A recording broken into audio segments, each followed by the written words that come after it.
1994 онд Монгол улсын шинэ үндсэн хуулийн үзэл баримт нийцүүлэн төрийн албаны хуулийг анх удаа шинээр баталж 1995 онд Хараат бус бие даасан төрийн албаны төв байгууллагыг байгуулсан түүхтэй.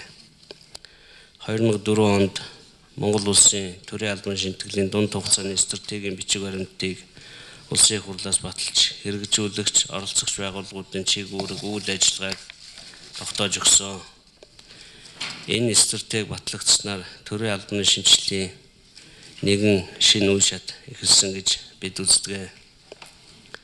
2008 онд төрийн албаны тухай хуулинд нэмэлт өөрчлөлт оруулж төрийн албыг улс төрийн зөв бус нөлөөллөөс ангид байлгах төрийн мэргэжсэн тогтвортой албыг төлөвшүүлэн бэхжүүлэх чиглэлд бас нэгэн алхам хийсэн.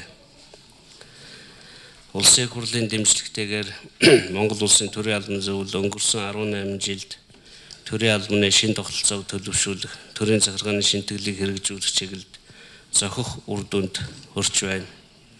Гэвч улс орны хөгжлийг зөв залуурдах төрийн чиглэлд хариуцлага өдрөөс өдөрт нэмэгдэж байгаа. Энэ хэрэгцээ шаардлагад та бүхнийг энд хамтран сууж харилцан ярилцах үндэс болж байгаа гэж итгэж байна.